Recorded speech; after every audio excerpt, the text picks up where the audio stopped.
Dans quelques instants, nous retrouverons le père Biagio Virgiti, prêtre corse, incardiné à Madagascar, mais actuellement à la paroisse Saint-Honoré-des-Laux à Paris.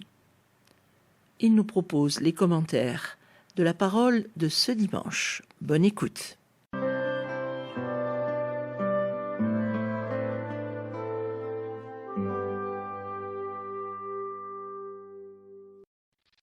Chers amis de votre radio chrétienne, bienvenue pour une nouvelle émission. Nous allons commenter les lectures du 23e dimanche du temps ordinaire de l'année C. Commençons sans plus tarder par la proclamation de l'Évangile. De l'Évangile selon saint Luc. En ce temps-là, de grandes foules faisaient route avec Jésus. Il se retourna et leur dit : « Si quelqu'un vient à moi, sans me préférer à son père, sa mère, sa femme, ses enfants, ses frères et sœurs, et même à sa propre vie, il ne peut pas être mon disciple. Celui qui ne porte pas sa croix pour marcher à ma suite ne peut pas être mon disciple. Quel est celui d'entre vous qui, voulant bâtir une tour, ne commence par s'asseoir pour calculer la dépense et voir s'il a de quoi aller jusqu'au bout ? Car si jamais il pose les fondations et n'est pas capable d'achever, tous ceux qui le verront vont se moquer de lui. Voilà un homme qui a commencé à bâtir et n'a pas été capable d'achever. Quel est le roi qui, partant en guerre contre un autre roi, ne commence par s'asseoir pour voir s'il peut avec 10 000 hommes affronter l'autre qui marche contre lui avec 20 000 ? S'il ne le peut pas, il envoie pendant que l'autre est encore loin une délégation pour demander les conditions de paix. Ainsi donc, celui d'entre vous qui ne renonce pas à tout ce qui lui appartient ne peut pas être mon disciple.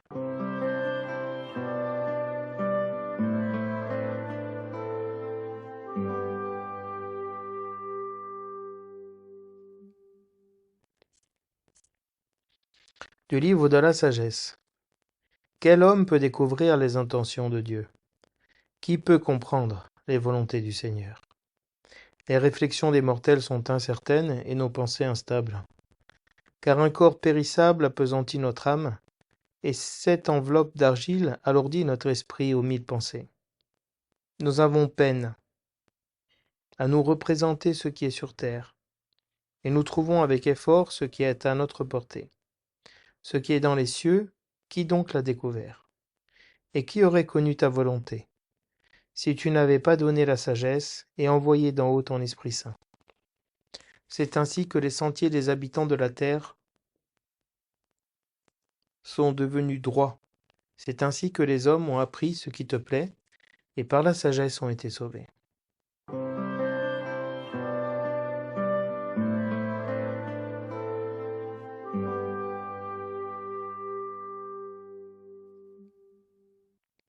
Le refrain du psaume nous dit : d'âge en âge, Seigneur, tu as été notre refuge. Tu fais retourner l'homme à la poussière, tu as dit : retournez, fils d'Adam. À tes yeux, 1000 ans sont comme hier, c'est un jour qui s'en va, 1 heure dans la nuit. Tu les as balayés, ce n'est qu'un songe.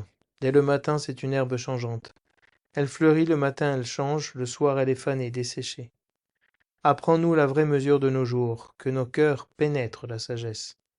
Reviens Seigneur, pourquoi tarder ? Avise-toi par égard pour tes serviteurs. Assasie-nous de ton amour au matin, que nous passions nos jours dans la joie et les chants. Que vienne sur nous la douceur du Seigneur notre Dieu. Consolide pour nous l'ouvrage de nos mains. D'âge en âge, Seigneur, tu as été notre refuge.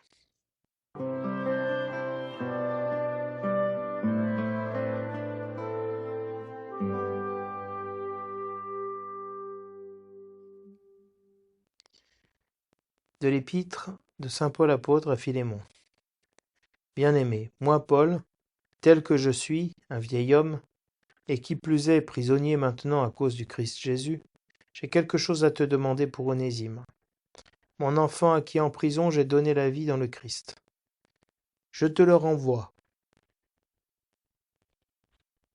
Lui qui est comme mon cœur, je l'aurais volontiers gardé auprès de moi, pour qu'il me rende des services en ton nom. À quoi ? À moi, qui suis en prison à cause de l'Évangile. Mais je n'ai rien voulu faire sans ton accord, pour que tu accomplisses ce qui est bien, non par contrainte, mais volontiers. S'il a été éloigné de toi pendant quelque temps, c'est peut-être pour que tu le retrouves définitivement, non plus comme un esclave, mais mieux qu'un esclave, comme un frère bien-aimé. Il l'est vraiment pour moi. Combien plus le sera-t-il pour toi, aussi bien humainement que dans le Seigneur. Si donc tu estimes que je suis en communion avec toi, accueille-le comme si c'était moi. Parole du Seigneur.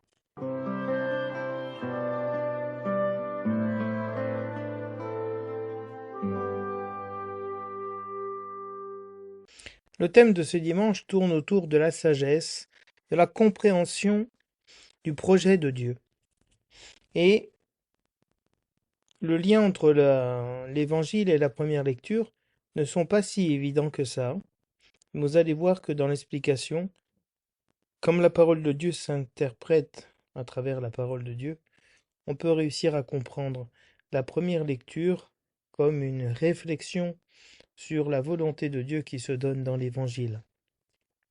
Parce que face à une foule qui suit le Christ, qui ne sait peut-être pas en quoi elle s'engage, le Seigneur lui remet les idées bien au clair et que suivre le Christ veut dire prendre sa croix. Prendre sa croix veut dire aussi couper avec son père, sa mère, avec sa propre famille, après avec ses propres affections. Et on est appelé, pour suivre le Christ, à bien calculer notre dépense, si nous avons les forces d'aller jusqu'au bout dans cette suite du Christ, qui est comparée à celle de la construction d'une tour ou à une campagne, hein, contre un autre roi. Et le Seigneur nous demande, pour le suivre, de renoncer à tout ce qui nous appartient pour être son disciple. Et il le dit à tous. C'est dans ce sens-là où la première lecture nous dit: mais quel homme peut découvrir les intentions de Dieu? Comment on peut comprendre l'intention, la volonté de Dieu? Comment on peut comprendre ce terme très fort qui est utilisé par Jésus dans l'évangile en grec et qui a été adouci dans notre traduction occidentale, qui est de haïr son père et sa mère pour suivre Jésus? Qu'est-ce que ça veut dire haïr son père et sa mère? Est-ce qu'on peut comprendre ce terme comme on l'entend aujourd'hui avoir de la haine envers quelqu'un, ou est-ce que c'est quelque chose d'autre? Pourquoi Jésus dit-il cela? Comment le comprendre? Qui peut comprendre les volontés du Seigneur?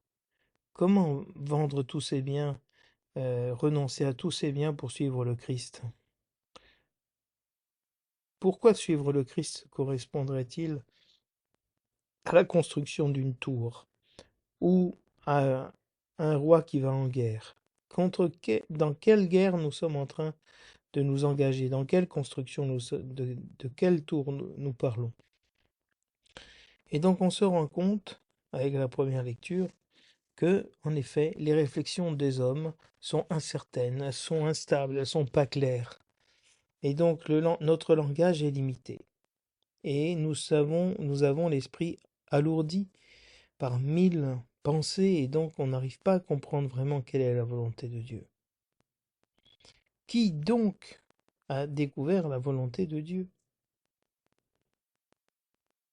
C'est impossible de connaître la volonté de Dieu sans que Dieu l'explique, que Dieu donne la sagesse, l'Esprit Saint pour qu'on comprenne la volonté de Dieu.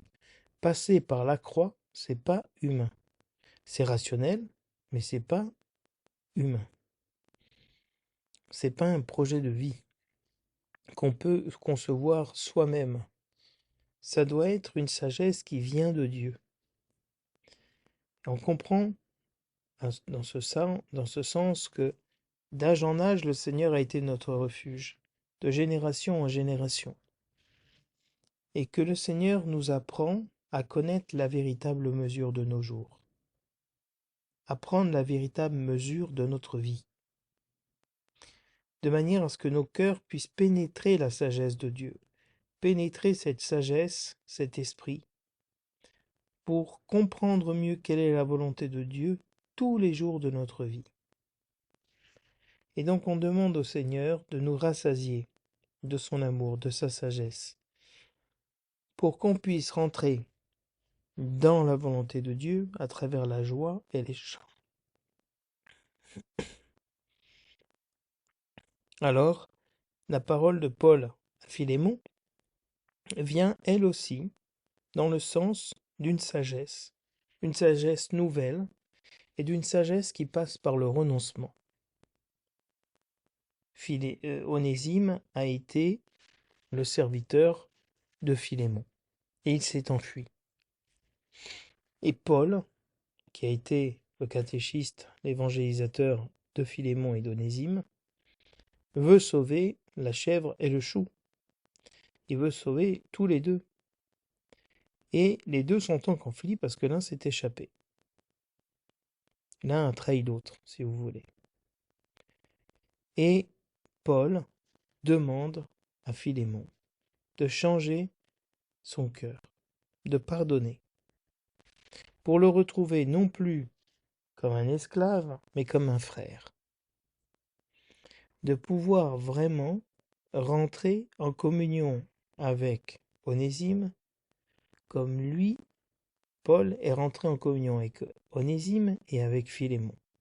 Donc la sagesse de Dieu nous met en communion les uns avec les autres et nous permet de relire notre histoire, de relire les conflits, de relire les oppositions et de haïr vraiment, de nous haïr nous-mêmes, de haïr notre propre version des faits pour chercher la communion.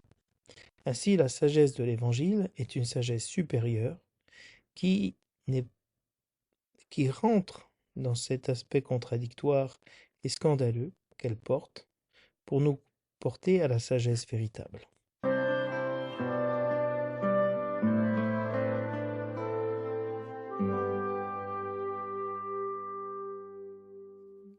L'évangile de ce dimanche a pour titre « Celui qui ne renonce pas à tout ce qui lui appartient ne peut pas être mon disciple ».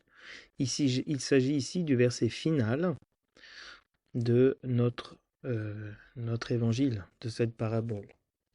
Le verset de l'Alléluia, lui, nous dit « Pour ton serviteur que ton visage s'illumine, apprends-moi tes commandements ». Il s'agit ici de comprendre les commandements du Seigneur, parce que nous sommes ses serviteurs. Et nous désirons que le visage du Seigneur s'illumine pour nous, c'est-à-dire que nous puissions voir clairement les traits du Seigneur, discerner clairement quelle est la volonté de Dieu pour nous. Or, à travers ce verset final de l'Évangile qui est utilisé comme titre, on nous dit que tout ce qui a été dit a pour but de renoncer à tout ce qu'on a pour suivre le Christ, pour être disciple. Et on va voir de quoi il s'agit, quel renoncement il faudra faire pour suivre le Christ.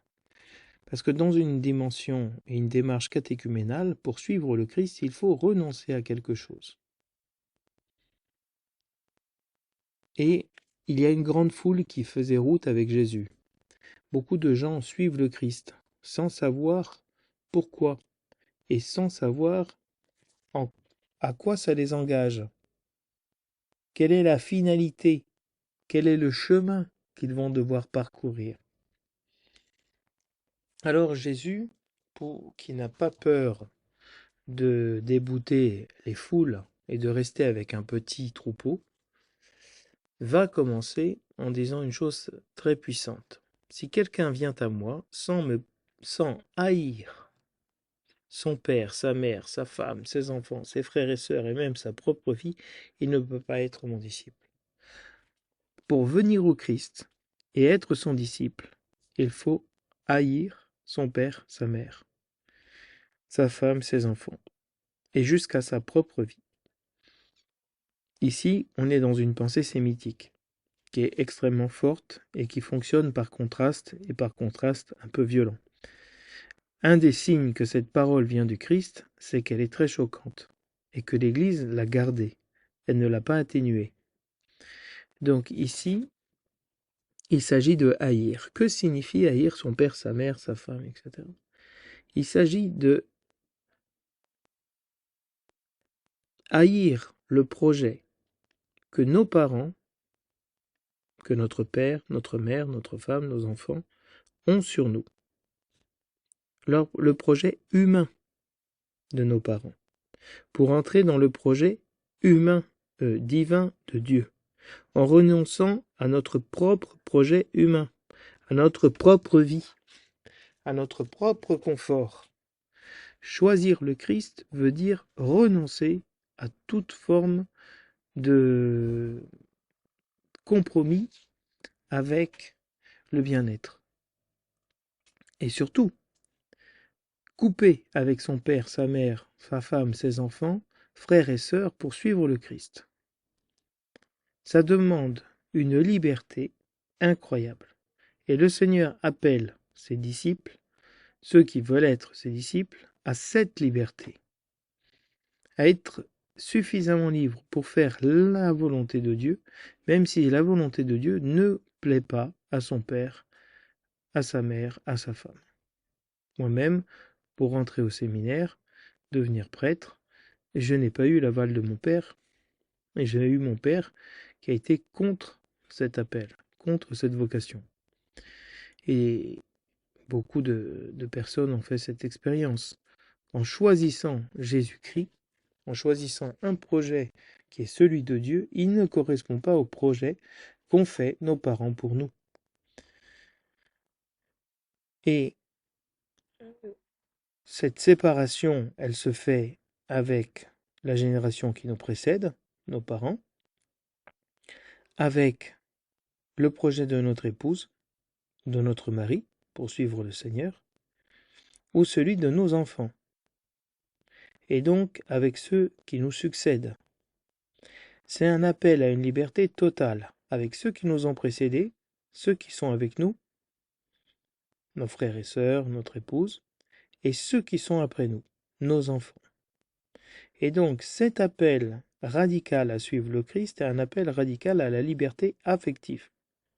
Parce que une des choses les plus difficiles pour suivre le Christ n'est pas de renoncer à tous ses biens, c'est de renoncer à toutes ses affections, qui est beaucoup plus dur, beaucoup plus douloureux. Et Jésus-Christ invite à ce que chacun puisse porter sa croix, ce qui le fait souffrir, à porter la croix du refus du père, de la mère, de la femme, des enfants, des moqueries, d'être exclu parce qu'on suit le Christ. Un couple de Madagascar, par exemple, que j'ai bien connu, pour devenir chrétien, a coupé avec la tradition du retournement des morts avec les ancêtres. Et donc, en coupant avec cette tradition ancestrale, ils ont été coupés de la famille. Et donc, ils ont porté le refus, le rejet de leur propre famille. C'est ce que constitue porter sa croix, c'est-à-dire les conséquences de notre choix pour le Christ, et de renier notre propre vie, notre propre désir, notre propre satisfaction, pour entrer dans la satisfaction de Dieu. Donc, pour marcher à la suite du Christ et être son disciple, il est nécessaire que nous portions chacun notre croix. Nous allons aller vers le 14 septembre, vers l'exaltation de la Sainte Croix. Nous dirons un mot à ce sujet de manière plus ample. Mais il est très important de voir que Jésus ne commence à inviter les foules à le suivre en manifestant ce qui les terrorise le plus, la souffrance. Jésus-Christ, face à tous ceux qui veulent le suivre et qui pensent qu'ils vont se la couler douce, il leur montre la souffrance que veut dire être chrétien. Être chrétien veut dire souffrir, veut dire couper avec la famille, avec notre propre projet et porter la souffrance du monde. Alors, dans ce sens-là, Jésus-Christ invite ceux qui veulent bâtir une tour. La tour est l'image de la vie, de ce qu'on a pour protéger justement notre vie. Celui qui veut bâtir une tour va commencer par s'asseoir et calculer la dépense pour voir s'il peut arriver jusqu'au bout. De peur que les gens se moquent de lui en disant il a voulu construire une tour, un château, et il n'a même pas eu l'argent pour finir. Il a vu trop grand, il a eu les yeux plus grands que le ventre, les yeux plus gros que le ventre. Et donc, tout le monde se moque de lui. Ceux qui veulent suivre le Christ, Jésus-Christ leur met face aux conséquences de leur choix, que s'ils n'ont pas la force d'aller jusqu'au bout, s'ils n'ont pas la volonté d'aller jusqu'au bout, ils resteront avec un projet inaccompli, et tout le monde se moquera d'eux. Et donc, les autres diront, mais tu vois, on avait bien raison de te dire que tu étais fou, que suivre le Christ, devenir chrétien, ça allait te coûter une fortune. Et pour pouvoir construire une tour, il faut dépenser de l'argent. Il faut donc mettre ses propres biens au service du Christ, au service de l'Église. Dans le Pasteur d'Hermas, un écrit des premiers siècles, la tour est l'image de l'Église.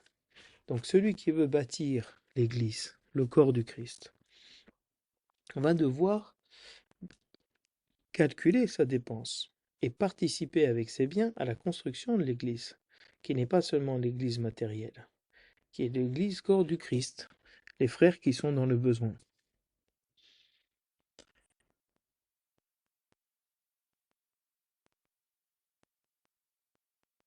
Deuxième parabole, suivre le Christ, c'est comme entrer en guerre contre un autre roi. Quel est cet autre roi contre qui on rentre en guerre? C'est celui, le prince de ce monde, le roi de ce monde, qui est le démon, et qui possède les biens de ce monde. Donc pour entrer en conflit avec lui, il faut d'abord s'asseoir et voir si avec 10 000 hommes on peut l'affronter, le démon qui vient contre nous avec 20 000 hommes, qui sont plus forts que nous. Et donc si on ne peut pas rentrer dans ce conflit, alors on rentre dans la paix. On ne rentre pas dans le conflit. Et c'est très important parce que notre vie est un combat.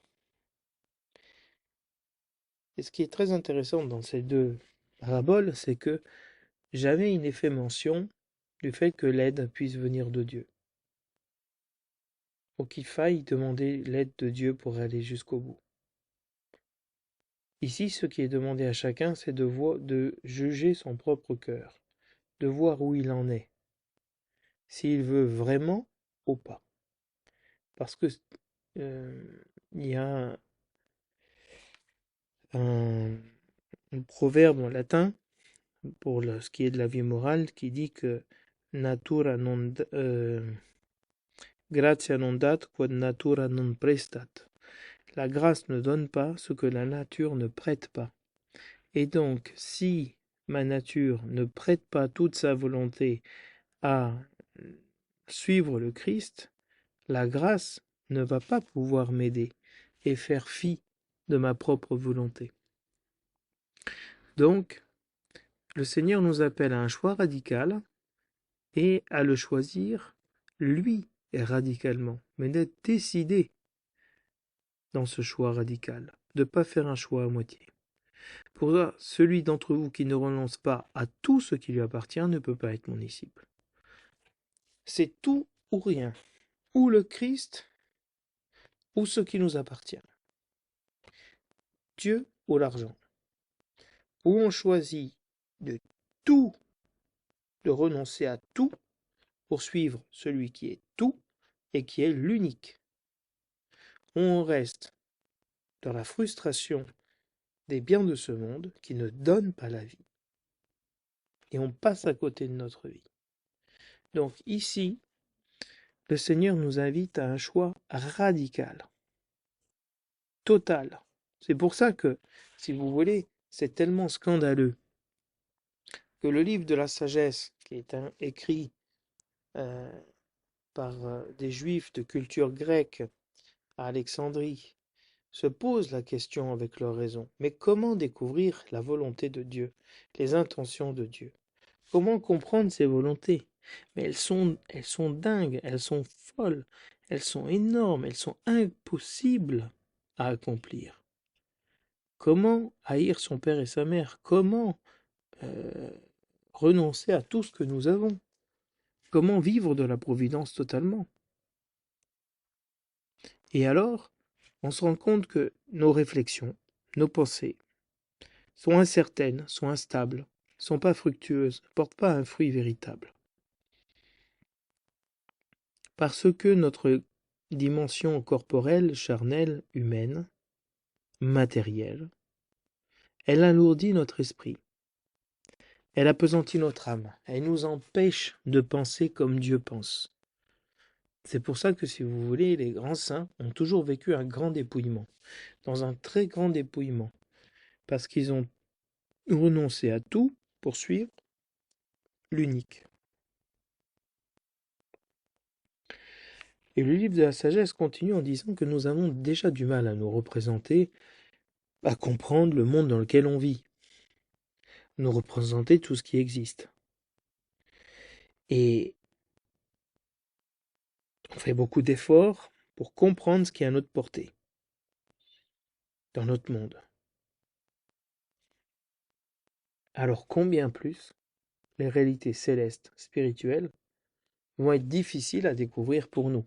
Si déjà on bute sur tellement de difficultés dans ce monde, pour comprendre qui nous sommes, d'où nous venons, où nous allons, pourquoi on se comporte de telle ou telle manière, ce qu'il faut faire ou ce qu'il ne faut pas faire. Combien plus, pour tout ce qui est spirituel, de comprendre la volonté de Dieu, le projet de Dieu sur l'humanité, ça va être difficile.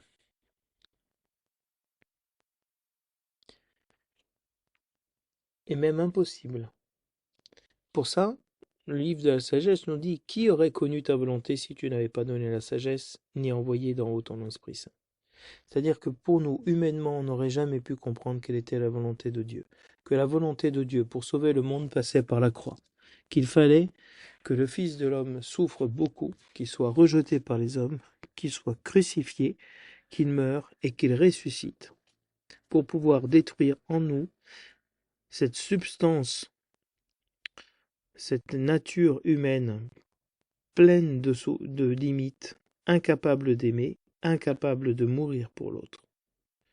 C'est ainsi que les hommes ont appris ce qui te plaît, et qu'ils ont été sauvés par la sagesse que tu leur donnes. La sagesse du Christ, c'est la croix du Christ. Et donc, nous avons appris ce qui plaît à Dieu par la croix, par les événements qui nous font souffrir. Alors on peut répondre à cette parole en disant: vraiment, d'âge en âge, tu as été notre refuge. Pourquoi? Tu nous fais retourner à la poussière, tu nous fais mourir. C'est toi qui nous fais vivre et qui nous fais mourir. Pour toi, 1000 ans sont comme hier. C'est un jour qui s'en va, 1 heure dans la nuit. Pour toi, tout ce qu'on vit, finalement, c'est tout petit. Tu as balayé la vie des hommes. Ce n'est qu'un songe. Une herbe qui change. Une herbe qui fleurit le matin et qui, le soir de notre vie, est fanée et desséchée. Notre vie est comme l'herbe. Elle est insignifiante. Alors, comme c'est toi qui rappelles les vivants, qui fait mourir et qui fait vivre, et que notre vie est si courte, apprends-nous à compter nos jours. Apprends-nous la vraie mesure de nos jours. Comment vivre pleinement chaque journée. Comment vivre pleinement notre vie d'homme. Pour que nos cœurs puissent pénétrer ta sagesse. Puissent pénétrer la sagesse de Dieu. Qu'est-ce que Dieu veut nous dire? Voilà la question du chrétien. Ce qui fait un chrétien, c'est le discernement. Il se pose la question: qu'est-ce que Dieu veut de lui? Reviens, Seigneur, pourquoi tarder? Ravise-toi par égard pour tes serviteurs. Seigneur, cette sagesse, donne-la nous, sans tarder. Change ton projet, ne nous fais pas mourir. Donne-nous ta sagesse, rassasie-nous de ton amour au matin, pour qu'on puisse passer nos jours dans la joie et dans les champs. pour avoir la vraie mesure de nos jours et nous réjouir de tout ce que tu nous donnes, pour ne pas passer à côté de notre vie. Alors que cette douceur du Seigneur, que cette consolation du Seigneur, cette sagesse du Seigneur, nous aide à vivre notre vie de manière pleine. Et c'est ce que demande Paul à Philémon. Paul est déjà âgé, il est prisonnier à cause du Christ, il va bientôt mourir à Rome, et il demande, comme sous forme de testament, si vous voulez, une dernière faveur à Philémon pour Onésime, son enfant. Son enfant, c'est-à-dire son fils spirituel.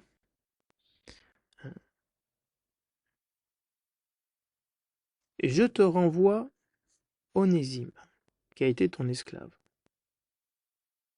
Et je te le renvoie, mais pas n'importe comment. Il est comme mon cœur. Paul a tellement aimé ce pauvre, que ce pauvre contient tout l'amour de Paul. Il est comme son cœur. Je l'aurais volontiers gardé auprès de moi pour qu'il me rende des services. Surtout que je suis en prison à cause de l'Évangile et que je ne peux pas faire tout ce que je voudrais. Mais c'est ton esclave. Et j'ai rien voulu faire sans te demander la permission. Regardez Paul, il est en train de mourir, il est emprisonné, il est dans le besoin, il pourrait profiter de la situation, il n'en abuse pas.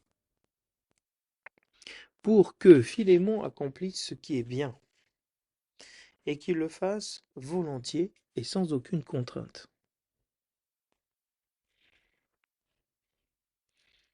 Le but est d'agir volontiers,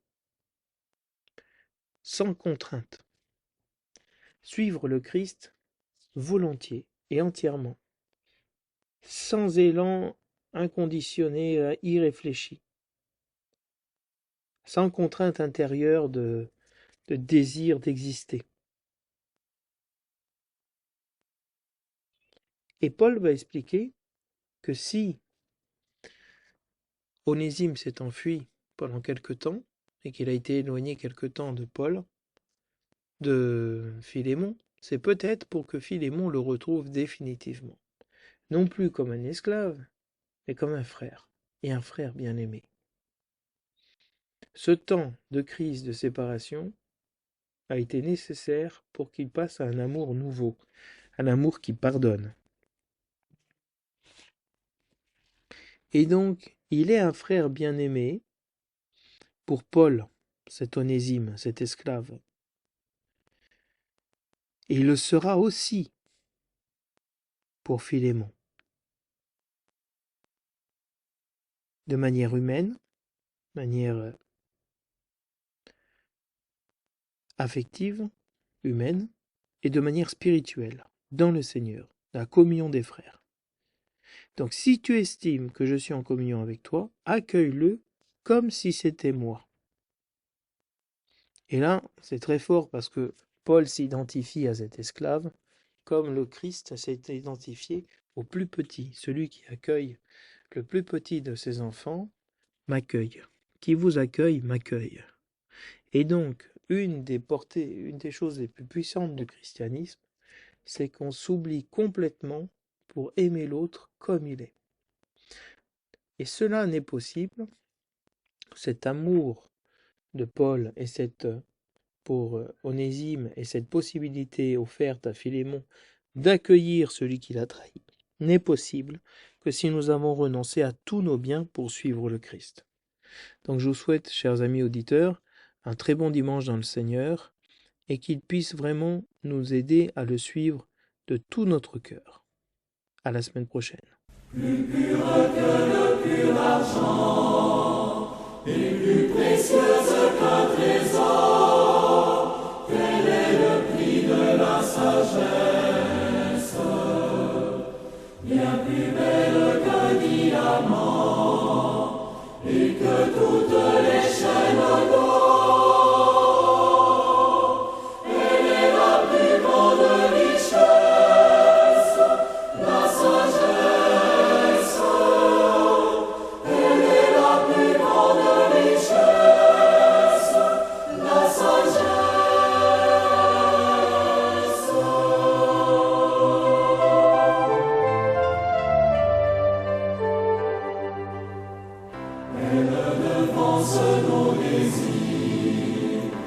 vient s'offrir pour les combler, car elle est toute bienveillance.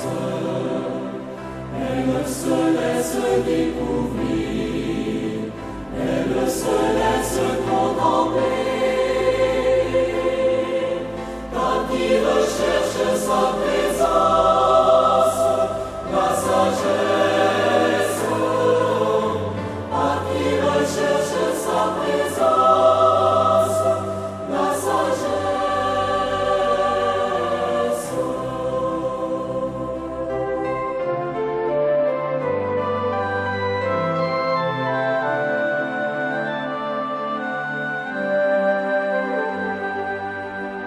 Quand elle arrive dans un cœur, elle en fait un ami de Dieu.